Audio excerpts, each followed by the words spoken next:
السلام علیکم قدرمنو هیوادوالو، هیله ده چې ټول روغ جوړ او خوشحاله به اوسئ. قدرمنو هیوادوالو، لکه څرنګه چې تاسو پوهیږئ د دغې مورکې ما مخکې ویډیو کړی و او مرسته مې ورته راوړی و، خو اوس بیا چې خبر شوم دغه مور پالج والی دی، یعنې شمالې والی، نو بیا راغلم چې د دې حال له تاسو سره شریک کړم، ځکه چې دغه هېڅ کورنۍ کې هېڅ څوک هم نشته، هېڅ څوک نه لري، نه ورور لري، نه خاوند لري او نه پلار یې شته، هېڅ څوک هم نشته، یوازې کور کې د یو دوه درې ماشومانو سره.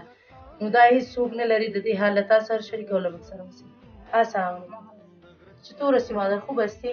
هستی من دون وکاج علاشی وکاج بیغر خدا هیچ کتم نداریم. این خود دفتوسی بودی؟ چرا بازی تو شدی؟ من خواه بودم در خواه منده شدم پیشانی دوا بگیرم مال زدن میگم.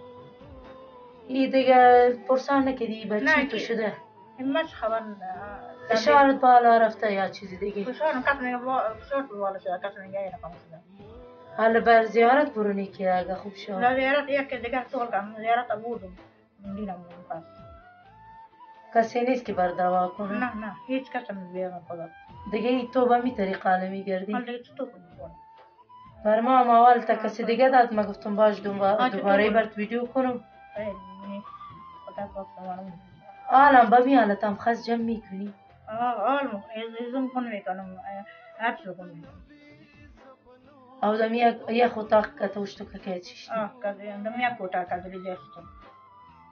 اگه خدا نخواسته سر تو چی شوی اوشتو که چی خواهد کرد؟ چطور کنم که بودم؟ کس ندارم، هیچ کس هم ندارم.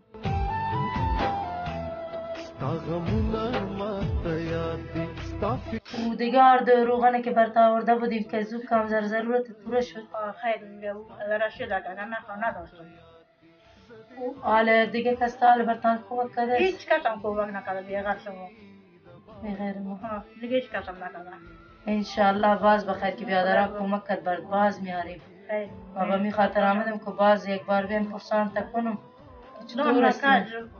علاشی مکاج او کس نیست که پرسان نکنم. اینه ما پرسان رتا بیکنم. سر شما توار دارم سر عربای خانم توار ندارم. زنده باشی.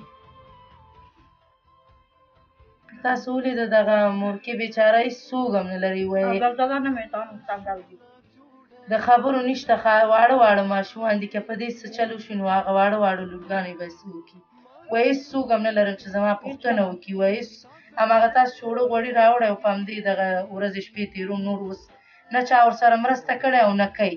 اوس هغه د خولې کوږ دی، څوک ورسره دومره نه کوي چې علاج وکړي یا یو زیارت ته یې ویسي، ډاکټر ته یې ویسي.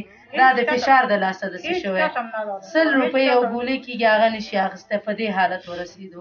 هیله کومه هېوادوالو چې له دې مورکې سره دویم ځلي بیا مرسته وکړي، ځکه چې دا اړتیا لري، حالت یې ډېر خراب دی.